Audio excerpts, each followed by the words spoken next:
मध्य प्रदेश के इंदौर से तकरीबन 30 किलोमीटर दूर महू में देर रात भारत की जीत का जश्न बड़े ही हर्षोल्लास के साथ मनाया जा रहा था। वहीं महू के कई युवा हाथों में तिरंगा झंडा लेकर महू के मुख्य बाजार में पहुंचकर वहां पर आतिशबाजी करने के साथ ही जमकर तिरंगा ध्वज लहराकर जीत का जश्न मनाने लगे। इस दौरान कुछ युवक महू में मौजूद जामा मस्जिद के सामने आतिशबाजी करने लगे, जिससे दूसरे पक्षों के लोगों ने उन्हें रोकने की कोशिश की तो दोनों के बीच विवाद हो गया, जिसने बाद में हिंसक रूप ले लिया। दरअसल महू में भारत की जीत के बाद जुलूस निकाला जा रहा था। दरअसल जुलूस के आखिरी क्षणों में जामा मस्जिद के सामने किसी बात को लेकर विवाद हो गया। इसी बात पर दो पक्ष भिड़ गए। बाद में यह भयंकर रूप ले लिया और एक दूसरे पर लोग पत्थरबाजी करने लगे, साथ ही गाड़ियों और दुकानों में आगजनी शुरू कर दी। घटना के कई वीडियोज सामने आए। पुलिस उसकी जांच कर रही है। अभी मौके पर स्थिति सामान्य है। वहीं घटना के बाद मौके पर मौजूद मोहम्मद जावेद ने बताया कि कैसे ये पूरी घटना घटी है। आपको बता दें कि जामा मस्जिद के पास मौजूद रहे मोहम्मद जावेद ने बताया कि यहाँ नमाज चल रही थी। इसी दौरान जुलूस में लोग शोर शराबा करते हुए निकल रहे थे। इस दौरान किसी ने अंदर की ओर बम फेंका। वो सुतली बम था, उससे पूरा धुआं उठा। इसके बाद माहौल बिगड़ता गया।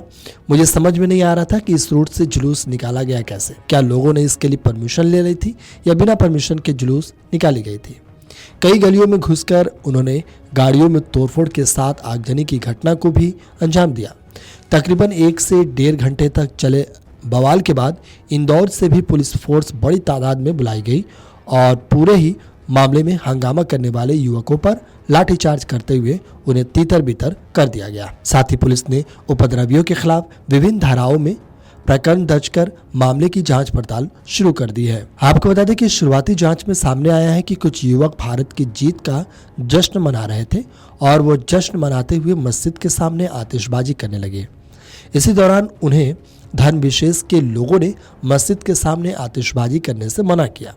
इसी बात को लेकर दोनों पक्षों में विवाद हो गया और वो आमने सामने आ गए। फिलहाल बड़ी तादाद में पुलिस बल क्षेत्र में है, जिसके कारण अब महू में पूरी तरीके से शांति बहाल है। इस घटना पर महू के विधायक और पूर्व मंत्री उषा ठाकुर ने भी अपनी प्रतिक्रिया दी है। उन्होंने कहा कि पथराव करने वालों को बख्शा नहीं जाएगा और इस संबंध में ठोस कार्रवाई की जाएगी। उन्होंने ये भी कहा कि जो लोग पथराव करते हुए नजर आए हैं उनकी पहचान करके सख्त कानूनी कदम उठाए जाएंगे। उषा ठाकुर ने यह भी कहा कि राष्ट्रद्रोह जैसी ताकतों को पनपने नहीं दिया जाएगा।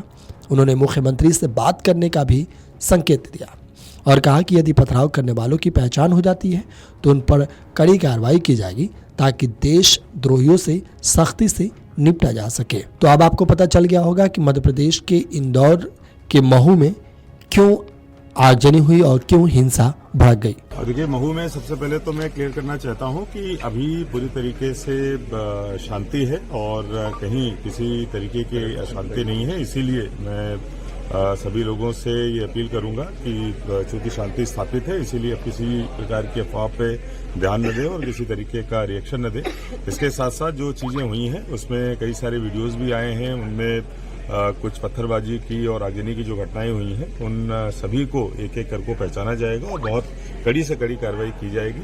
अभी वर्तमान में हम लोग पूरी तरीके से शांति स्थापित हो इसके लिए काम कर रहे हैं। उसके आगे जाके किस तरीके से घटना हुई, कौन कौन से लोग शामिल थे, कौन किसने क्या किया है, हम लोग बहुत कड़ी कार्रवाई सभी को करेंगे। Video desk amarujala.com। अगर आप ये वीडियो YouTube पर देख रहे हैं तो हमारे चैनल को सब्सक्राइब कर बेल आइकन दबाएं और Facebook पर देख रहे हैं तो हमारे पेज को लाइक करें। 8 मिलियन प्लस सब्सक्राइबर, आपके इस भरोसे के लिए बहुत धन्यवाद।